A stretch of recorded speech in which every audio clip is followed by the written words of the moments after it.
क्या 5 बार की champions Chennai super Kings अब धोनी या ऋतुराज की नहीं बल्कि सिर्फ संजू सैमसन की टीम बन के रह गई है? क्योंकि हम दरअसल बात करते हैं कि कई बार प्लेयर्स पे ओवर डिपेंडेंसी आ जाती है। जैसे एक समय ऐसा था जब एमएस धोनी अकेले मैच फिनिश करके जाते थे। 2021 के सीजन में ऐसा था जिसमें ऋतुराज गायकवाड़ी अकेले रन्स बना के जाते थे। कभी कभार फैफ डु प्लेसी का भी बल्ला चल जाता था। तो ऐसे में क्या 2026 में भी कुछ ऐसा ही होता हुआ नजर आ रहा है? यानी 2000 आईपीएल 2026 की शुरुआत में जिस खिलाड़ी को 18 करोड़ की भारी भरकम ट्रेड डील में लाया गया था, आज वो खिलाड़ी सीएसके की डूबती नैया का इकलौता सहारा बन गया है। आंकड़े तो इतने चौंकाने वाले हैं कि अगर आप भी देखेंगे तो दंग रह जाएंगे, क्योंकि संजू चलता है तो चेन्नई जीतती है, संजू फेल होता है तो पूरी टीम पत्तों की तरह बिखर कर रह जाती है, ढह जाती है। आज की वीडियो में हम आपको डिकोड करके बताएंगे कि चेन्नई की जो ओवर डिपेंडेंसी है संजू सैमसन पे, क्या वो एक सच है या फिर एक मिथ है। नमस्कार, इंडिया न्यूज देख रहे हैं आप, मैं हूं आपके साथ आयुष। और कहानी शुरू होती है सीजन के पहले एक मेगा ट्रेड से, जहां पे संजू सैमसन आते हैं चेन्नई सुपर किंग्स में और जडेजा और सैम करन चले जाते हैं सीधा आपके संजू सैमसन की टीम में, पुरानी टीम में, राजस्थान रॉयल्स में। शुरुआत बहुत ही खराब रही थी संजू की। पहले 3 मैचेस में बैक टू बैक आउट होते गए, है ना। संजू सिंगल डिजिट के स्कोर पर आउट होते जा रहे थे और चेन्नई तीनों मैच हार गई। लेकिन चौथा मैच में आता है एक बड़ा ट्विस्ट।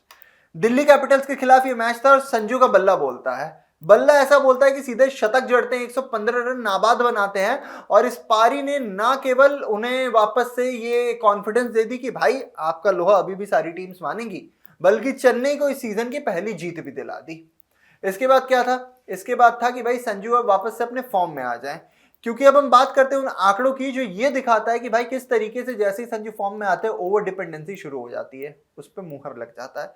संजू ने अब तक इस सीजन में 10 मैचेस खेले हैं, 402 रन बनाए हैं और वो कहीं ना कहीं चेन्नई के अभी तक लीडिंग रन स्कोरर भी रहे हैं। अब जरा ये आंकड़े देखिए, उनके पीछे कौन कौन है। कप्तान ऋतुराज गायकवाड़ इस सीजन में 251 रन बनाते हैं, जो कि बहुत ज्यादा पीछे है, बहुत ज्यादा पीछे है संजू सैमसन के 150 रन से ज्यादा पीछे है। ठीक है। इसके बाद पूरी टीम का हाल कुछ ऐसा है कि बाकी सारी टीम्स तो 200 के आसपास भी नहीं है। इसके बाद जो दूसरा बंदा है, तो माफ कीजिए, जो तीसरा बंदा है वो आयुष मात्रे, जो कि चोट की वजह से बाहर हो चुका है, वो 201 रन बनाता है। और दूसरा कोई भी बल्लेबाज 200 के आंकड़े को अभी तक छू भी नहीं पाया है। चेन्नई अब 5 मैच जीत चुकी है।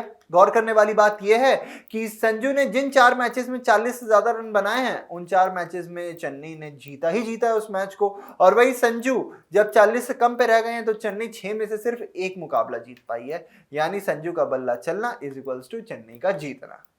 अब आप बताइए, ये ओवर डिपेंडेंसी नहीं तो क्या है? संजू ने ना सिर्फ रन बनाए हैं बल्कि बड़े मैचेस में जिम्मेदारी भी ली है। वानखेड़े में मुंबई इंडियंस के खिलाफ उन्होंने जो शतक जड़ा था, अपनी सीजन का दूसरा शतक जो जड़ा था, वो कॉन्फिडेंस था और टीम के लिए एक टर्निंग पॉइंट भी था। और वहां से उन्होंने अकेले अपने दम पर पूरी बैटिंग यूनिट को भी संभाल लिया था, क्योंकि बाकी पूरा का पूरा मिडिल ऑर्डर बुरी तरीके से फेल हो रहा था। और जब संजू फेल हो जाते हैं ना, तो फिर जो आंकड़ा बहुत ही ज्यादा भयावह बन जाता है चेन्नई सुपर किंग्स के लिए। जैसे सनराइजर्स वाले मैच में आपको याद होगा, 4 रन पे वो आउट हो गए थे और पूरी की पूरी टीम कोलैप्स कर जाती है।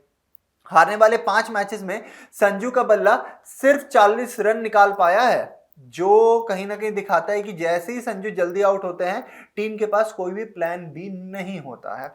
हालांकि कुछ पॉजिटिव्स भी हैं। पिछले 7 में से 5 मैचेस जीतकर चेन्नई 10 अंकों पर 6 नंबर पर बैठी हुई है, प्लेऑफ्स की रेस में अभी भी बनी हुई है। बॉलिंग भी जबरदस्त है, सुधार उन्होंने बहुत अच्छा किया हुआ है। पिछले 3, मैं आपको बता दूं कि पहले 3 मैचेस में ना, जो फर्स्ट 3 मैचेस रहे थे सीजन के, उसमें इन्होंने सिर्फ 10 विकेट लिए थे इस बॉलिंग यूनिट ने।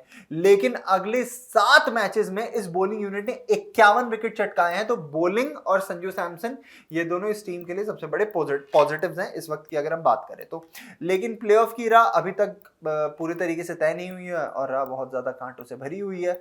बचे हुए जो 4 मैचेस हैं, उसमें चेन्नई को कम से कम 3 मैचेस में जीत हासिल करना है। लखनऊ के खिलाफ उनके 2 मस्ट विन गेम्स भी हैं, जबकि सनराइजर्स तो गुजरात टाइटंस जैसी मजबूत टीम भी अभी उनके आगे है, जो उनका इम्तिहान ले सकती है। तो सवाल वही है कि क्या संजू के बिना चेन्नई सुपर किंग्स का कोई वजूद बचा है, या बाकी के बल्लेबाज जो है उन्हें अब जगने की जरूरत है, ताकि सारा दबाव जो है वो संजू पे ना रहे। आपको क्या लगता है, संजू सैमसन इस बार चेन्नई सुपर किंग्स को चैंपियन बना पाएंगे या नहीं? अपनी राय कमेंट सेक्शन में बताइए और अभी के लिए चैनल को सब्सक्राइब करना बिल्कुल भी मत भूलिएगा। हमें दीजिए इजाजत, शुक्रिया।